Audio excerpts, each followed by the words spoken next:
अस्सलाम वालेकुम नाजरीन, कैसे हैं आप सब लोग। उम्मीद है कि आप सब खैरियत से होंगे। मैं हूं आपका मेज़बान परवेज़ इकबाल। नाजरीन, जैसा कि आप जानते हैं कि मैं आपको मुसलसल आगाह रखे हुए हूं कोरोना वायरस के बाद जो लम्हा बलम्हा बदलती हुई सिचुएशन है यूरोप भर में। तो आज के इस वीडियो में हम बात करते हैं यूरोपीय मुल्क स्पेन की, जहां मुकम्मल लॉकडाउन है, निज़ाम ज़िंदगी को मफलूज कर दिया गया है गवर्नमेंट की जानब से, ताकि कोरोना वायरस को फैलने से रोका जा सके।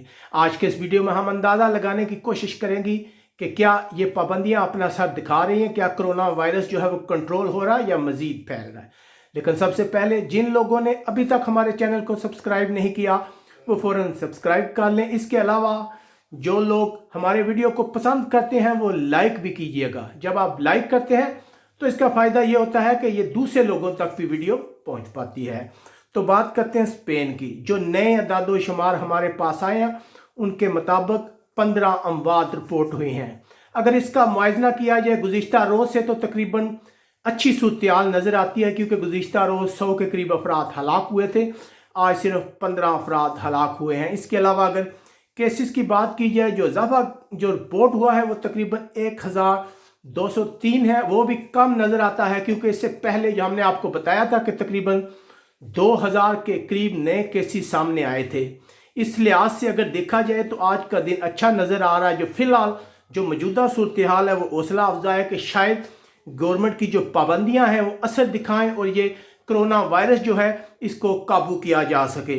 जैसा कि हम आपको मुसलसल बता रहे हैं कि स्पेन में एमरजेंसी नाफिज है, लोगों के बाहर निकलने पर सख्त पाबंदी है। अगर बगैर किसी वजह के आप बाहर जाते हैं तो पुलिस वाले फ़ौरन आपको जुर्माना करेंगे।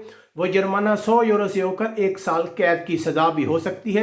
इसलिए आप कोशिश करें, हम आपसे गुजारिश कर रहे हैं कि हम सब पाकिस्तानी कम्यूनिटी जो स्पेन में रह रही है बल्कि पूरे यूरोप में रह रही है, वो हकाम के साथ मुकम्मल तावन करें। जैसा वो कह रहे हैं वैसा करें, क्योंकि उन्हें हमारी हिफाजत की फ़िक्र है। वो चाहते हैं कि जल्द से जल्द इस वायरस से जान छुड़ाई जा सके। जैसा कि हम आपको बता रहे थे कि काफ़ी दिनों से मैड्रिड में तो वैसे ही सूरत बहुत ख़राब थी, वहाँ पे सड़कें रोडें वीरान थी। अब बात की जाए बार्सिलोना की तो यहाँ पे जगह जगह पुलिस को तैनात किया गया है, लोगों को रोका जा रहा है, किसी को प्लाये की तरफ जाने की इजाज़त नहीं है। शहर के अंदर भी सिर्फ आप दुकान तक जो है सामान खरीदने के लिए जा सकते हैं, इसके अलावा आपकी मूवमेंट को रोका गया है। हम भी बाहर हालात वाक़यात का जायज़ा लेने जाते हैं तो हमें भी पुलिस की जानब से रोका जा रहा है। सख्त अहकामात उन्हें ऊपर से आए हैं कि लोगों को रोका जाए ताकि इस वायरस को काबू किया जा सके। जैसे जैसे कोई अहम डेवलपमेंट होती है यूरोप में या स्पेन में कोरोना वायरस से रिलेटेड, हमारी कोशिश होती है कि फौरी आप तक पहुँचाएं। उम्मीद है आपको हमारा ये वीडियो पसंद आया होगा। हमारे चैनल को सब्सक्राइब करें, वीडियो को लाइक करना मत भूलिएगा। इसके अलावा अपने फ्रेंड के साथ शेयर करें। यहाँ बात सुनने से अपने मेज़बान परवेज़ इकबाल को इजाज़त दीजिएगा। अल्लाह हाफ़िज़।